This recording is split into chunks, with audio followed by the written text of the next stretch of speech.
Makahanya haramita shingyo genji saiboza gyojin hanya haramita jishoken gon gai gudo esai gu yaku shari shikifu. Welcome back to our series of talks on the bull and his herdsman. We now reach the fifth picture, entitled Gentling the Bull. If we look at the picture shown, we see our familiar protagonists here. We have the herdsman and we have the bull, but it looks to be a very different situation to the one that we had in the last picture, number 4. In that one, Catching the Bull, we remarked that the bull was tugging one way and the herdsman was pulling the other. But now we can see that that has all disappeared now. We have something much more reconciled before us. Here we see the path that both the herdsman and the bull are on.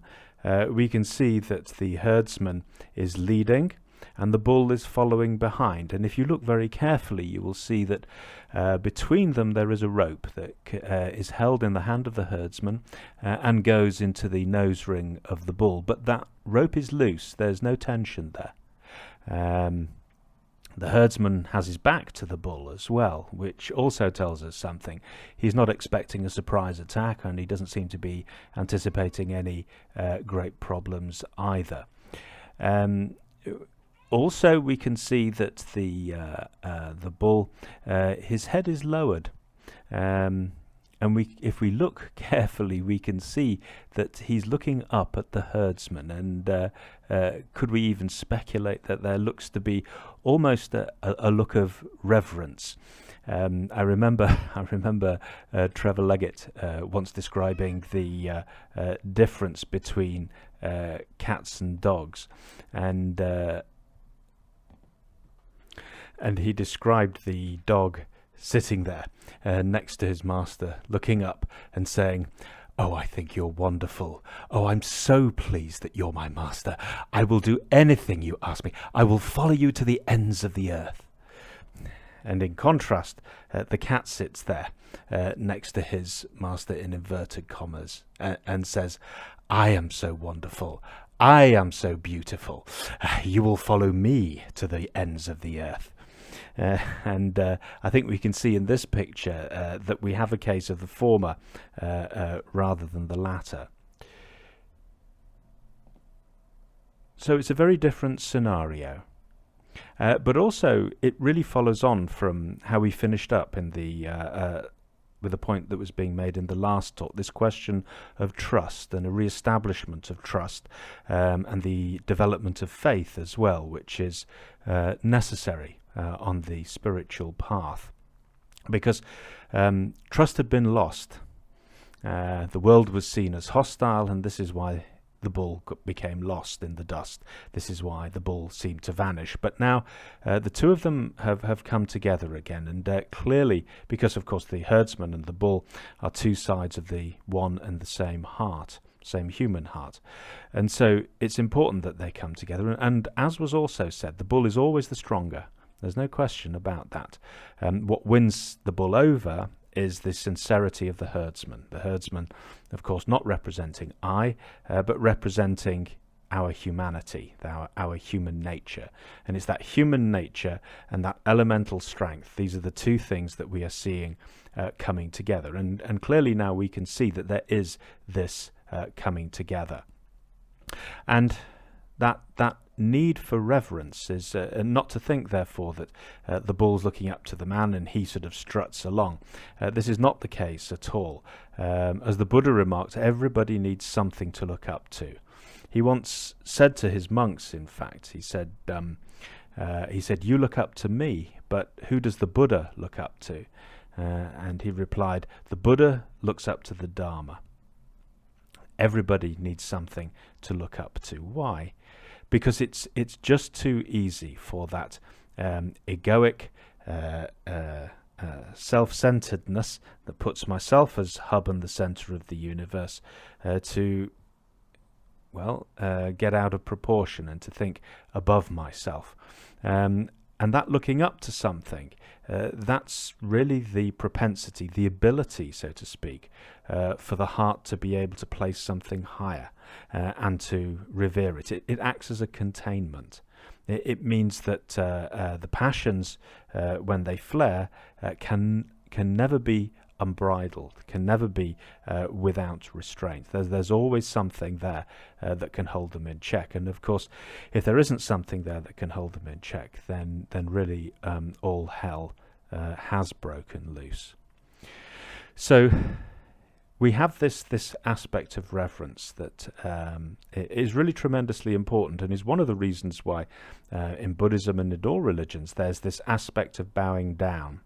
And this aspect of lowering the head, which is a universal symbol, really, of humbling oneself before something that is greater. And in our particular modern age, where there's a great emphasis on individuality, yes, of course, individuality is important, but it's important that it's not at the sake of the all, or not at the sake of everything else. Very much religion in the East, and this obviously goes for Buddhism, which comes from that place, it is that there's this sense that somehow we have fallen out of harmony with things as they are, and that our task is really to get back into that harmony. And the more estranged we become from that harmonious relationship, then the more suffering and the more in trouble we actually become. And this isn't entirely unknown, obviously, in the West either, of course. There's that well-known Grimm's fairy tale, the one called Mother Holle. It's the usual thing, two daughters, one favoured, one ill-favoured, and the favoured one gets the life of ease, and the unfavoured one has to do all the hard work. Anyway, the one who has to do all the hard work, she's pricks her finger on the spindle, and the mother gruffly tells her to go to the well and to wash it. And when she does so, she drops the spindle down the well. And the girl, terrified to go back without it, dives in after it and wakes up in this beautiful meadow, in this sort of miraculous semi-magical land. And she wonders where she is. She gets out of the field onto the road, and she's walking along, and she comes to an apple tree, and the apple tree is laden down with fruit, and the apple tree cries out to her, shake me before my branches break me." And so the girl rushes over, shakes the apple tree, and all the apples fall down, and the tree sort of breathes a sigh of relief. She piles the apples up, and the tree says thank you, and she goes on her way. A little bit further along, she comes to a house, and out of the kitchen window she hears a voice saying, please, take us out of the oven before we're burnt. And in she goes, opens the oven, and there's some loaves that have been baking. So she takes them out, and the loaves say, thank you too. And so she goes on, and then she arrives at another little cottage where there's a kindly old lady who introduces herself as Mother Holle, and says, now you come and work for me, and if you do the job well, I'll give you a fine reward. And she does, and after a while, the girl says, well, actually, I'm feeling a bit homesick now. Not quite sure why, but anyway, that's how the story goes. I'd like to go home. So Mother Holle says, fine, just step through the kitchen door, holding out your apron up. And as she walks through, there's a shower of gold, and she finds herself at home again with this big treasure. And when the mother sees what's happened, she says to the other one, the lazy one, well, you must go now and get your reward. You can't let this one have more than you. And so the girl runs to the well, tosses in the spindle, jumps in after it. Sure enough, she finds herself in the meadow. She walks down the road. She sees the tree again laden with fruit. Shake me before my branches break me. And she says, certainly not. You might drop apples on my head. And so she walks on. And then she comes to the first cottage, and the loaves cry out again, take us out, before we're burnt. Certainly not, she says, I might burn my fingers. Then she comes to Mother Holle, who again says, now you come and work for me, and of course she does, and for the first couple of days everything's fine, but she's never done this sort of work before, and she's lazy, and she starts, letting the whole place go, and Mother Holle gets rather upset with her, and then after a while says, well, I think it's time for you to go. And she says, yes it is, what about my reward? And she says, go through the kitchen door and hold out your apron, which she does, expecting a shower of gold, and actually she's just covered in tar and oil instead, and finds herself at home. So what we have, because these are fairy tales obviously, these are not people as such, what we have are two contrasting attitudes to life. The one that is very much in harmony with life, that sees things as having their own status, as having their own autonomy and having their own need for respect and reverence, and the other one that's entirely selfish, really. It's everything is about me, and these two are contrasted with each other, and we see how the two are rewarded. And to be honest, there's not much difference when we come to Buddhism either. I mean, we talk about karma and reaping what you'll sow and all that sort of thing, and we can see that those two attitudes are there. And clearly, coming back to our picture now, we can see which attitude is the necessary one to bring around the bull. Remember, the bull is always the stronger one. The bull is always testing and will respond in kind to our treatment. And the bull is not something, I mean, I know people nowadays like to say, the truth lies within, and, it's all about sort of realizing one's inner potential and all this sort of thing. And we can fall into the same mistake as those people who say, oh, nonsense, it's, the world that's important and our ambitions in the world that's important. We mistake the fact that the heart, or the soul, if you like, we encounter it every day in the people and in the circumstances that we meet with. Every moment, even when we're on our own, we are also actually always with our heart, and we're always with our soul. In other words, the bull is always with us. And how we respond to things, how we treat things, our relationships. This is why relationship is so important in the practice, and why we don't hide ourselves away on the mountain peak, at least not forever. We might do it for periods of time on retreats and so forth, but otherwise we're always in the world. And this is why it's so important. So we have that reverence, we have that coming into harmony with life, which means that sort of listening and responding to the circumstances. I remember once, again, my own teacher being asked by somebody who was having some at a particular juncture in that person's life, and she said, I don't know what to do in these circumstances. And Myokyo-ni replied, she said, well, instead of asking what you want to do, why not ask, what does the situation want you to do? And it may just sound like a small sort of change of phrasing, but actually it gives a whole different outlook on a problem. If a problem's always being seen from my point of view, then really we're only seeing the mountain from one side, but the mountain has other sides as well. And unless those are taken in the round, and unless we engage with that, then something is going to be left out. And the Dharma works in the round like that. Again, Myokyo-ni always used to say that when the Dharma is involved, then it satisfies all concerned. And this is that deep sense of harmony, being in harmony with the nature of things as they are, which is very Buddhist and very Chinese in particular, and of course Zen developed in China, and so has that very much at the heart of it. So now we can go and look at our preface. This is the accompanying preface to this picture, Gentling the Bull. If but one thought arises, then another and another follows in an endless round. Through awakening, everything becomes truth. Through delusion, it becomes error.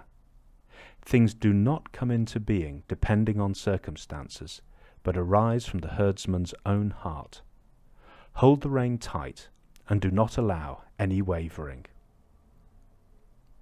Well, we may think from this preface, maybe it's got mixed up. Maybe this should have been with the previous picture, because the picture itself seems to be showing that harmony and that absence of conflict. But yet the preface is saying, hold the rein tight, do not allow any wavering, be careful, one thought arises, then another, and so on. It seems to be giving these sort of warnings, these admonitions.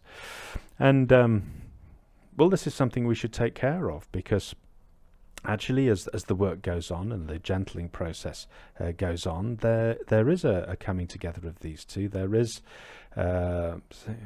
old problems that we may have had may begin to disappear. Well, hopefully if we're doing the training, they will disappear. Otherwise, there wouldn't be much point in doing the training. And we can too early, too quickly, become lulled into a false sense of security. There's a nice story from the Silk Road stories about the Buddha and one of his great disciples, the Arhat Shariputra. If ever you see pictures of the Buddha, quite often he's flanked by two disciples. One will be the Venerable Moggallana, and the other will be the Venerable Shariputra. So both of them were two very eminent Arhats, and are seen as being particularly close to the Buddha. And this story features them, or features Shariputra anyway.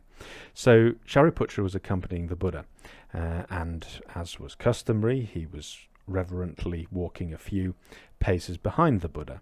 And overhead, a hawk was chasing a pigeon, and the pigeon landed on the path in front of the Buddha, exhausted and shivering with fear. But as the Buddha's shadow passed across the pigeon calmed down and relaxed. And the Buddha moved on, and then Shariputra's shadow fell across the pigeon, and the pigeon once again began shivering in fear. Now, Shariputra was rather upset about this, and said to the Buddha, "Why is it that when your shadow falls across the pigeon is quiet, and yet when my shadow falls across him, he still becomes frightened again? And after all, I'm an Arhat, and with an Arhat is one who has gentled the heart, has gone through this process we've been looking at, has arrived, so to speak, and has the potential to enter nirvana, which is that real peace of heart." And the Buddha said to him, he said, it's true, you are an Arhat, he said, but there's still further to go. And this is obviously before the Mahayana had been, and the path to Buddhahood had been announced. He said, an Arhat is not the same as a Buddha. He said, for instance, why don't you look into the past lives of this pigeon and see how long he's been a pigeon? So Shariputra goes into meditative absorption and goes right the way back, and finally, when he comes out of that meditation, he says to the Buddha, well, I've been back so many millions of lives, this number, and as far as I can see, he's always been a pigeon. Okay, says the Buddha, why don't you look into the future lives of this pigeon and see how long he will be a pigeon? So Shariputra enters the meditative absorption, and using his Arhat supernormal powers, looks into the future, comes out of the absorption and says, well, I went this many millions of lives into the future as well, and I can tell you, as far as I can see, he's always going to be a pigeon. He's always been one, he's always going to be one. And the Buddha said, well, let me try. So the Buddha goes into a meditative absorption and looks into the future lives of this pigeon, and says to Shariputra, he says it's true, for that many millions of lives he will indeed be a pigeon, but then at such and such a point after that, he will come out of this pigeon incarnations and will in fact be born as a human, and there he will encounter a Buddha whose name is such and such, and he will take the vow, and then after that he will never again be a pigeon. He will have so many human incarnations, and after so many world ages he himself will become a Buddha, and his name will be such and such, and he will live in such and such a Dharma realm, etc. And then the Buddha turned to Shariputra and said, so you see, although you do have great powers, your vision is not absolute, it's not complete like a Buddha's. And in the same way, although you have certainly gentled the heart, the seeds that are of the passions, the seeds of the greed, hatred and delusion, are still in existence within your heart, even though they may be dormant right now. And this is something that's important for us in our training as well, because a lot of the time we go around and we're well behaved, and things can be quite calm, and it can seem like butter won't melt in our mouths, but then suddenly there's a concatenation of circumstances that triggers something, and we never even realized it, and something comes out, and I just think, where did that come from? Well, it was there. And interestingly, and really, looking at the teachings of karma, the teachings of karma say, well, look, if the seeds exist in the heart, then sooner or later they have to come to fruition. We will always encounter a situation that will bring something out. So we cannot we cannot avoid these seeds, but what we can do is mitigate against them through our training. Through developing that inner resolve, through developing the inner strength we've been talking about, and this is where the coming together with the bull is so essentially important, then we can do something about it. So when those passions do flare, there is something, there's a framework there to catch them, so that we do not become carried away, because that line, if but one thought arises, then another and another follows in an endless round. Well, yes, we're used to that, and this is what happens when something takes hold of us. It just becomes, or it seems to become, sort of self-sustaining. It only sustains itself for as long as the karmic power is there. Through awakening, everything becomes truth. Through delusion, it becomes error. In other words, the state of the mind, the state of the heart, or the state of chitta, which is the Sanskrit word we're translating as heart and mind here, comes first. And this is in line with the first, with the opening verses of the Dhammapada. The Dhammapada is that collection of the Buddha's sayings that are well known throughout the whole Buddhist world. You can get several translations of them in English, and these are just small pithy sayings of the Buddha. And the first, the opening verses in the chapter entitled the Twin Verses, says that mind precedes all phenomena. Mind precedes, or heart, mind, chitta precedes all phenomena. In other words, consciousness, the state of consciousness precedes what is. Phenomena is this is in the more in the sort of phenomenological sense of how we experience things. It's not describing the Andromeda galaxy or Jupiter or something like that. It's describing how we experience these things, and that this is governed by the state of consciousness. If the consciousness is afflicted, in other words, by delusion, then what we see is deluded. If consciousness is not afflicted by delusion, then what we see is things as they really are. So it's the state of consciousness that's central. This is why there's all those analogies about awakening and so forth being like the sun obscured by the clouds, and once the clouds are gone, then we see things as they really are. But whether or not the clouds are there, the sun is always there and is always shining during the day, at any rate. So through awakening, everything becomes truth. Through delusion, it becomes error. Things do not come into being depending on circumstances, but arise from the herdsman's own heart. Now, this probably sounds like it's flying in the face of common sense, so what the human heart governs whether or not there's going to be an earthquake, which there recently was in Nepal. Are we saying that, what the attitude in people's hearts causes that?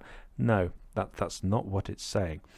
What it's saying is about how we experience things. Buddhism is always taken from the point of view of consciousness of something. So we're conscious of the situation that we are in, or we're conscious of the situation that we read about in the papers, and how we experience that depends on our state of heart. If I feel that all that is a long way away and has nothing to do with me, then there's very little reaction. But if I happen to be Nepalese living in London, then my heart goes out immediately, because I feel that connection with kith and kin, because I see myself and I see those people over there, and we have that connection of nationality or culture or race or whatever it is. These things affect consciousness. These are the lenses through which we experience the world. And that's what this sentence is saying. Things do not come into being depending on circumstances, but arise from the herdsman's own heart. And even on the everyday, this is true. We have this great tendency to place the causes of things outside of ourselves. So we say things like, you make me so angry. So in other words, the anger that arises in Chitta is a result of you or these circumstances or something that happened in the past. And in that way, because it's not to say that those things are not part of a whole series of causes, but that's just it. When we look at karma, it's not a case of one cause to one effect. Actually, no, when we have an effect, when we have something that happens, there's a whole series of things that's happening. In fact, in traditional Abhidharma, there are 5 forms of causation, of which karma is merely one, the others being things like physical laws and psychological laws, and so on and so forth. This idea that sort of, karma produces, if a rock falls on my head, then it's because of something I did in a past life, is overly simplistic. And we need to be careful with that sort of thing, because it can lead to some very erroneous thinking and unhelpful thinking. The Buddhist teachings are always about skillful means, and that includes the teaching of karma as well. So the interpretation of a doctrine is as important as the doctrine itself. So yes, you make me angry, for example. I mean, another one that often hear is, my job is so boring. As if a particular task inherently has a value. We're denying the fact that the heart projects that value out onto things. It's we ourselves that gives value to that. And this is one of the problems when it comes to the daily life practice. Our daily life practice is to give my heart into what at this moment is being done. And of course what we find, this is the magic secret if you like, what we find is that when I really give my heart into something, then the value in it appears. Why? Because it's the heart itself that is the giver of value. So if I give my heart into something, then it comes alive, which means that we also need to be quite careful the sorts of things we give our heart to as well, of course, but we have the precepts and so forth to help us with that.